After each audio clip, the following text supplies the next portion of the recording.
Sveiki, mano brangieji. Na kągi, atėjo laikas daryti lapkričio prognozę. Prieš pereinant prie tarologinės pusės, kaip visada noriu pradėti nuo astrologinės ir mes vėlgi lapkričio mėnesį turėsime retrogradinį Merkurijų. Tai jisai pradės eiti atgal nuo lapkričio 26 dienos iki gruodžio 15 dienos. Kas sekate mane iš anksčiau, žinote, kad retrogradinis Merkurijus turi savo šešėlinio veikimo datas, jisai pradeda veikti 2 savaitėm anksčiau ir baigia veikti 2 savaitėm vėliau. Nieko naujo nepradėti nuo lapkričio 12 iki gruodžio 29 dienos. Merkurijus pas mus atsakingas už komunikaciją. Tai reiškia, kai jis eina atgal, komunikacija pas mus yra labai prasta, žmonės nesusikalba, dingsta fokusas, daug bereikalingų pykčių, nesusipratimų, planai koreguojasi, keičiasi, atsišaukia ar persikelia skrydžiai. Tad jokių būdų nieko naujo nepradėkite tuo laikotarpiu, nepasirašinėkite darbo sutarčių, nepirkite didelių pirkinių, ypatingai taip, nei būsto, nei automobilių. Apskritai nepatariu nieko pirkti, bet kadangi ateina kalėdos, taip, visi nori pasirūpinti dovanomis, tai skatinu nusipirkti kuo įmanoma daugiau visiems savo artimiesiems dovanų iki lapkričio vidurio, taip. Nes jau po lapkričio vidurio viskas, ką nusipirksite, dažniausiai, kiek mano praktika rodo, anksčiau ar vėliau žmonėms nebepatinka, jie vis tiek to nebenaudoja, taip. Blogas laikas pirkti elektroniką, elektronika labai dažnai genda, tenka atiduoti į garantinius taisymus. Nors atrodo naują dalyką nusipirkote, taip, bet vis tiek tas daiktas nėra antiek sėkmingas. Puikus metas grįžti į vietas, kuriuose buvote kažkada tais praeityje, perdaryti esamus dalykus, taip, jeigu turite savo verslą, kažkokias tai užduotis, prie kurių vis neprisėsdavote, tai puikus metas. Puikus metas keliauti į archyvą, analizuoti praeities klaidas. Ką būtinai noriu pabrėžti, jokių operacijų, jokių grožio skalpelių, jokių injekcijų. Jeigu tai gyvybės ir mirties klausimas, žinoma, keliaukite, operuokitės, taip, gydykitės, bet jeigu jūs planuojate kažką tais dėl grožio, estetikos tikslų ar apskritai dėl sveikatos, bet tos operacijos yra planuojamos iš anksto, tai atidėkite iki sausio arba pasistengkite jas atlikti iki lapkričio vidurio, taip. Kodėl taip sakau, nes gydytojo atidumas irgi dingsta, dažnai įvyksta kažkokie tais nesusikalbėjimai.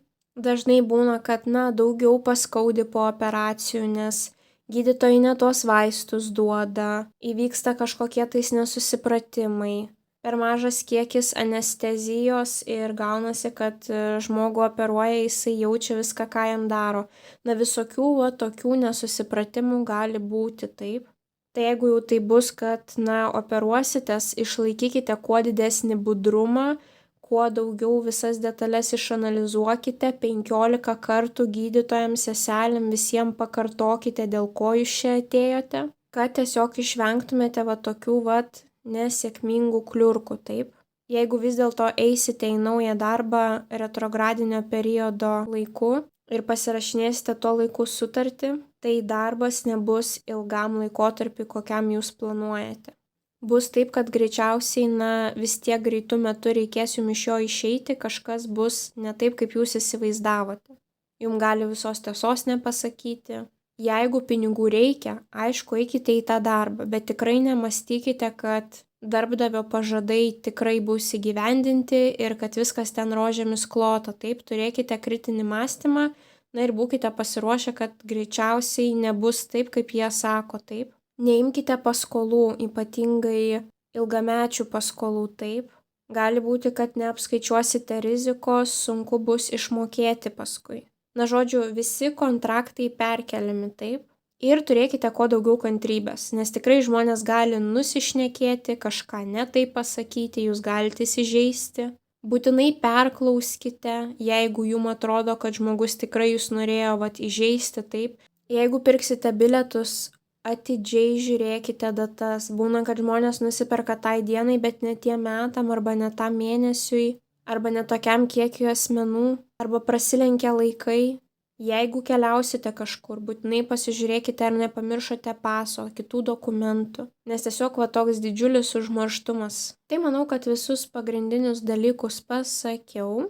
Dar kaip visada noriu priminti, kad jūsų paspaustas patinka mygtukas po šiuo video padės mano kanalui augti, o kuo mūsų daugiau susirinks, tuo daugiau prognozių galėsite tikėtis pamatyti šiame kanale. Taipogi, jeigu žinote žmonių, kurie domisi astrologija, tarologija ir jiems būtų naudinga tai išgirsti, nepamirškite pasidalinti vaizdo įrašu ir su jais. Na ir aišku, jeigu nepatingėsite dar parašyti keletą žodžių komentaruose, tai labai mane pradžiuginsite.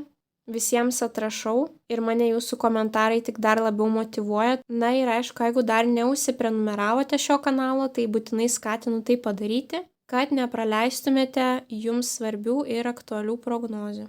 Astrologijos ir tarologijos pagalba mes galime suefektyvinti savo kasdienybę taip ir padaryti kuo sėkmingesnius pasirinkimus savo gyvenime. Taip pat, kaip visada primenu, nepamirškite prognozę žiūrėti pagal 3 pozicijas – Saulės poziciją, Mėnulio ir Ascendento. Jeigu šių pozicijų dar nežinote, po šio vaizdo įrašo aprašyme rasite nuorodą į trumpą 5 minučių vaizdo įrašą, kuriame paaiškinu, kaip greitai jas susižinoti. Tuomet jau turėsite pilnai tikslų, aišku, viso mėnesio vaizdą. Tai greičiausiai viską pasakiau ir dabar mes jau galėsime keliauti prie tarologinės pusės. Šauliai. Pagrindinis įvykis šauliams lapkričio 1 savaitę.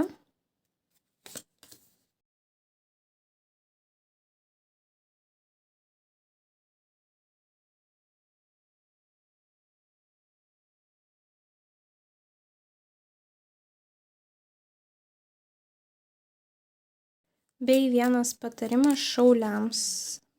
Apie jūsų lapkričio mėnesį. Kortos net šokinėja. Na kągi šauliai, pažiūrėkime į jūsų lapkričio mėnesį. Ir 1 savaitę jums iškrito 2 finansinės kortos, monetų 6 ir monetų 10. Monetų 6 yra būtent energijos apsikeitimas, pinigų gavimas arba pinigų davimas. Nesvarbu, ar tai paskola, ar tai kažkokia tai sutartis, ar tai dovanų pinigai gauti, ar tai atlyginimas. Visiškai nesvarbu. Tai prie to paties jums, kadangi iškrenta monetų 10, yra aukštų finansų korta.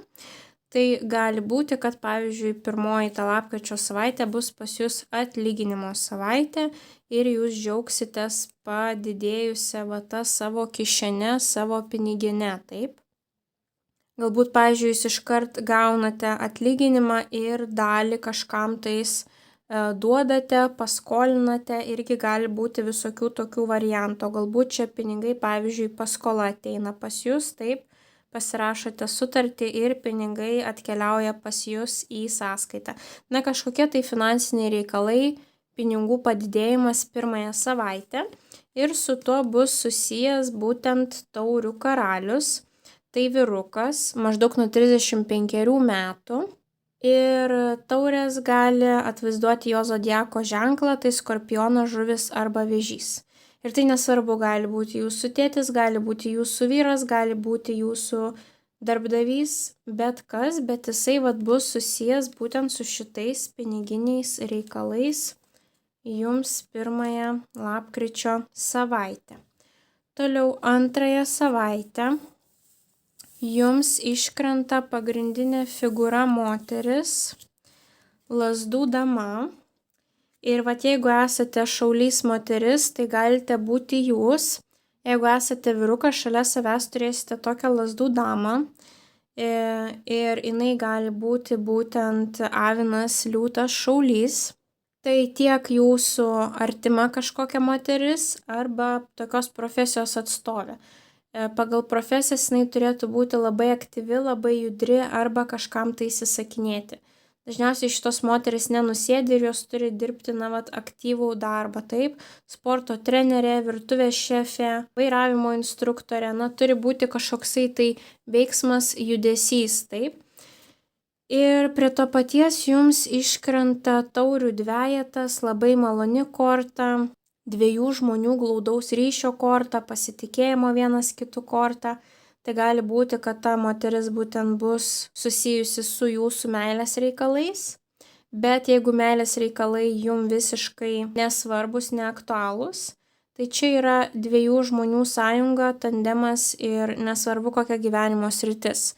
Gali būti, kad turėsite glaudų ryšį su savo verslo partneriu, galbūt su kolega, galbūt su darbdaviu, galbūt su kitu kažkokiu tais svarbiu žmogumi.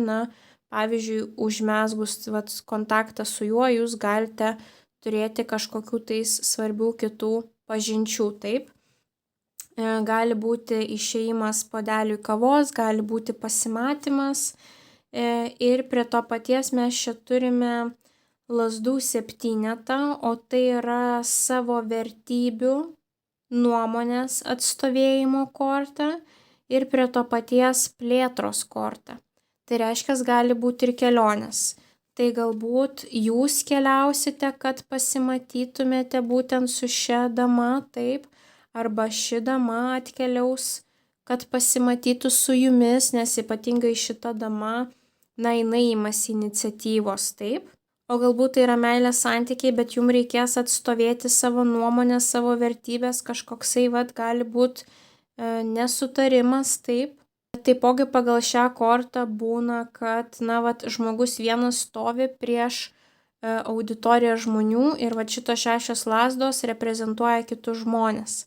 Tai galbūt jūs eisite klausyti savo mylimosios, kuri turės kažkokią tai prezentaciją, pavyzdžiui, taip, arba jūsų mylimoji ateis jūsų palaikyti, kol jūs būsite toje prezentacijoje. O galbūt jūs kartu turėsite tą kelionę, bet ta plėtra gali būti susijusi antrąją savaitę, su bet kokia gyvenimo sritimi.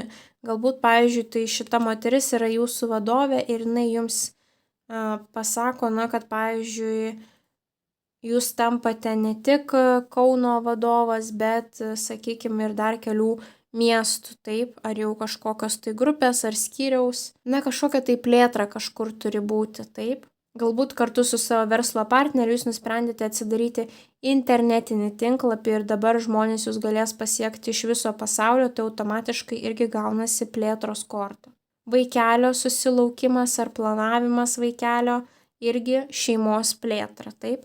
Tai kažkas tokio susijusio su šia moterimi ir plėtra ar santykio atstovėjimu arba būtent kelionė, nes kelionė irgi yra plėtra. Mes plečiamės, mes tyrinėjam, mes analizuojam.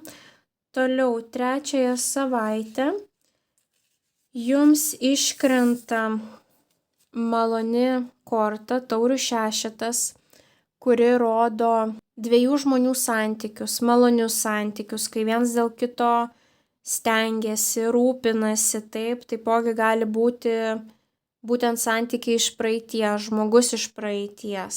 Santykiam labai maloni korta, bet šalia to jums iškrenta kardų 8, o kardų 8 kaip tik rodo tą pilną supančiojimą, rankos supančiotos, kojos supančiotos, akys supančiotos ir negaliu žengti nei žingsnio į priekį.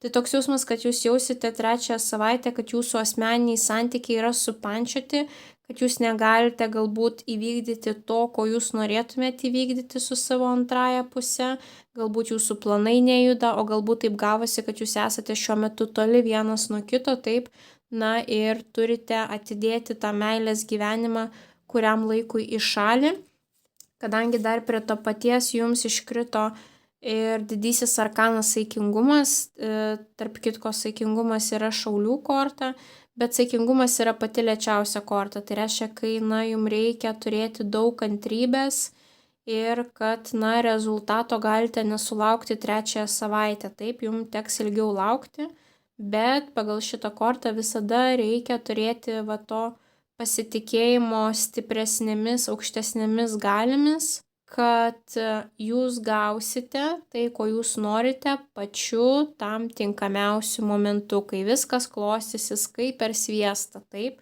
bet 3 savaitę gali būti, kad niekas nejudės taip, kaip norite, neis kaip per sviestą ir jūs jausitės, kad tie ar asmeniniai santykiai, ar stengimasis, pavyzdžiui, padaryti savo artimiesiems, galbūt kažką gero jūs norėsite padaryti taip, bet atrodys, kad rankos ir kojos surištos. Bet taurių šešetas, kažkas turi būti dažniausiai susijusios su santykiais, su asmeniniais santykiais, su galbūt šeimos nariais, jeigu tų asmeninių santykių neturite, taip.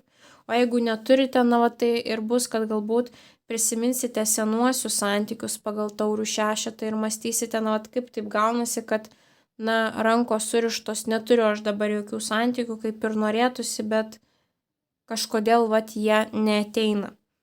Ir tuomet 4 jūsų savaitė bus intensyvi greičiausiai.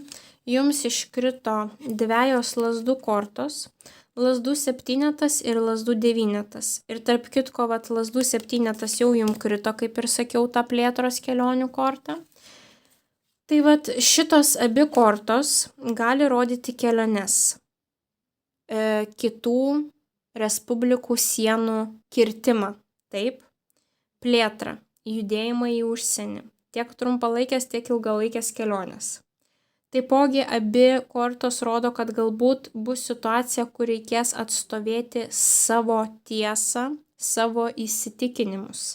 Aišku, jums tą padaryti pavyks, nes abi kortos rodo, kad jūs turėsite būtent prikaupę tų žinių, tos išminties, kuri jums tai padės padaryti, bet kad atstovėtumėte tą savo situaciją arba kad pavyktų iškeliauti taip į kitą šalį, jums reikia imtis veiksmų ir tuos veiksmus jūs turite padaryti vieni. Mago korta, didysis arkanas, mintis reikia paversti veiksmais.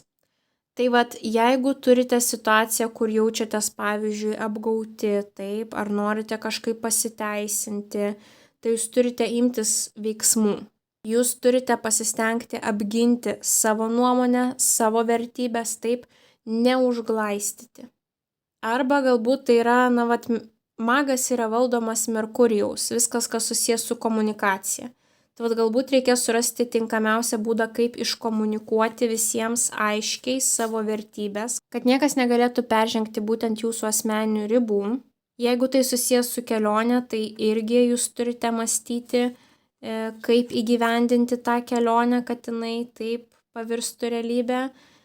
Magas, didysis arkanas, rodo, kad laikas paversti savo mintis, idėjas į realybę. Tai reiškia, jūs turite galbūt sugalvoti būdą, ar raštiškai, ar kažkam kažkokį SMS parašyti, ar elektroninį laišką, išdėstant savo poziciją, kodėl jūs taip, pavyzdžiui, ginate savo artimuosius, kodėl jūs manote, kad taip, kaip kiti žmonės elgiasi, yra neteisinga, taip, jūs turite išmokti iškomunikuoti savo tą poziciją 4 savaitę. Ir aišku, komunikacija tai gali būti ir dokumentai. Tai jeigu norite keliauti 4 savaitę, tai jūs imkitės tų pirmųjų žingsnių. Taip, galbūt jūs keliaujate ne į ES šalį, o supratote, kad neturite paso, tik Europos gyventojo kortelę. Taip. Tai tiesiog galbūt teks susitvarkyti kažkokius tai popierius, kad ta kelionė pavyktų. Taipogi plėtra, taip, vėlgi grįžtame prie plėtros. Galbūt jūs seniai svajojote išplėsti savo verslą ir padaryti tarptautiniu, bet niekaip nesiėmėte šios idėjos, tai pagaliau atėjo laikas, pavyzdžiui, prisėsti ir susikurti savo internetinį puslapį taip, kad jūs galėtumėte būti matomi platesniai auditorijai, taip. Ir lazdų 9 rodo, kad, jūs greičiausiai būsite labai nusikalę, pavargę ir jau jums atrodys, ar tikrai man to reikia, bet nepasiduokite, šitą kortą sako, kad jūs viską įveiksite ir turėsite puikų rezultatą. Tai tokia aktyvi ir su gana tokia agresyvia energetika, ta jūsų paskutinė savaitė. Bet sakau, nebūtinai tai bus, kad jums reikia prieš kažką atstovėti savo tiesą, galbūt kažkam bus kelionė, taip, ir dokumentai kažkokie tais, kažkam tai bus verslo plėtra, taip. Įvairiausių situacijų čia jums gali būti. Ir patarimas mėnesiui jums iškrito taurių trejetas. Taurių trejetas labai graži korta, jausminga korta, džiaugsminga, šventimo korta, grupinių malonių susitikimų korta. Tai reiškia, ką jums reikia daryti lapkričio mėnesį, nepamiršti šeimos, nepamiršti draugų, nepamiršti su jais susitikti, atsipalaiduoti, paplepėti, turėti malonų laiką po darbo, taip? Ir švęsti. Jeigu tik turėsit kažkokį laimėjimą, nepamirškite juo pasidžiaugti. Tai žodžiu, lapkričio mėnesį jums reikia džiaugtis gyvenimu, džiaugtis akimirką, būti momente čia ir dabar. Tai to jums ir linkiu, brangieji šauliai, o mes susitiksime jūsų kitose prognozėse. Ate.